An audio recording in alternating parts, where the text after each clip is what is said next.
I'm Catsy Steffen from Access Hollywood, and I'm joined by two of my fave ghostly guys, Booboo Stewart and Cheyenne Jackson.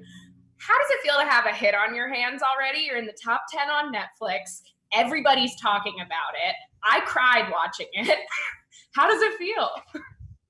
It's very cool. It's very exciting. 2 nights ago, Kenny called me and he was like, okay, listen, have you seen these numbers? Do you know? I'm like, I haven't. No, I've been giving my kids a bath. What's going on? And he's like, he was so excited because he knew that he had something special with this cast and this music and this story. But he said, I couldn't anticipate the fire. I think that's the way word he used, at which it has kind of exploded. It's pretty cool. It's really interesting too. I think it's reaching a much broader audience than I would have expected. I was at the other day, I was just flying back. I was in Chicago, and one of the TSA agents I had my mask on and everything. And they're like, in the airport, and they're like, you on a Netflix show, Julie and the Phantoms, this person working at TSA. And I'm like, whoa, yes, thank you for watching our show. So I think something that is, for me, I didn't know it'd be such a broad audience. The spectrum of people who like it is pretty wide, which is amazing and speaks volumes. Well, and Booboo, I want to ask you about the storyline that you got to be a part of in this show alongside Owen, because it was handled in such a refreshing way that I haven't seen in any other shows. Can you tell me about the conversations behind the scenes of how these characters' sexuality was addressed really casually? I think that's the biggest thing, is that we didn't try to make it something. You know what I mean? Like, this is an everyday thing. Like, this isn't something like brand new to people. And I think that was something that Kenny really was very hands-on with, and Owen and I just got it. Like we were just friends, and we just understood what he wanted, and we understood what the world is like today, and that's just how it is. So I think the fact that we didn't try to this is this, it's there's no reason to do that, because it's just every day now, and that's how the world is, and it's beautiful, and everyone's different, and it's great. So yeah, very reflective of, I think, a younger generation of people, just like, oh, you're gay? Okay. Yeah. Yeah. Now, another storyline in here that I have to talk to you about, Cheyenne, is Caleb has a lot of similarities to another character you played, Hades. Did you draw on any of these similarities between being a great little singer and doing some undead work? I just thought, okay, this is Hades in a multiple universe situation. Yes, definitely. Listen, they're definitely cut from the same cloth. I knew, Kenny's a year and a half ago said, do you want to play this guy who's a magician and a movie star and a jazz singer, and you get to fly, and you're dead, by the way, you're a ghost? I was like, yeah, absolutely. So yes, I love the idea of I like the performative aspect. I love that both of them are like talking to somebody, and then a 5, 6, 7, 8, and then it just becomes this big giant thing. It's fun to be able to kind of go back to my Broadway roots and be able to do these big campy chewy characters. And so much of it, I take little bits of what Kenny gives me, and little movements, and because he gives you a lot. He loves a cape, and he loves a scarf, and he loves a mic. He does. This is true. Yes.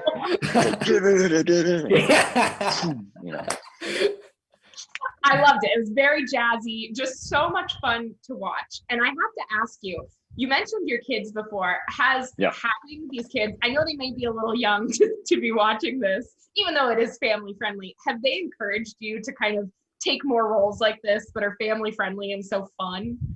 Definitely. I made a conscious choice about 3 years ago to really only do things with people that make me happy and be on sets that are positive and uplifting. And I wanted to make a change for myself.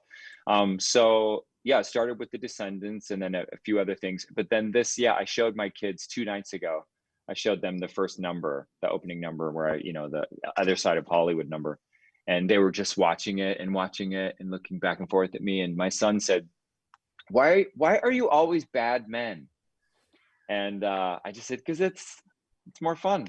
It's more fun. And it is fun for them to be able to see the work that I do. Cause you know, they can't watch American Horror Story. And they loved going to, you know, when I did Hades, they loved going to set and seeing me with the blue hair. And, you know, I want to make them proud, and I want, it's fun. It's fun when people recognize me in public, especially young people like 9 and 10-year-olds, and call me Hades. And my daughter gets very territorial, and she's like, she said, "You're other people's daddy on TV, but you're only my daddy in real life." Raising them right. I love it. That's very sweet. Now, I got thinking as I was watching this series about what musicians I would want to resurrect to get to play like Sunset Curve. And I need to ask you guys the same question. You can bring back anyone to zoom onto stage with you and sing with. Who is it? Well, I don't know if I'd want to be on stage with him. I think I just want to watch, but Elvis is the first one that comes to mind. That's what I was going to say. Yes. I mean, absolutely. To make you guys both feel better, that is also what Charlie said. So, I mean, there's a video of Elvis. He's doing the song "If I Can Dream." It's the '68 special. It's literally like my favorite video on the internet, like, or probably ever recorded. He's the man, of course. Now, we left on a little bit of a cliffhanger, and I know that you guys probably don't have the information on if there's going to be a season 2 yet, but hypothetically, if there were, what would you guys like to see for your characters in this new season? I kind of want to do magic and fly. And I want to skateboard.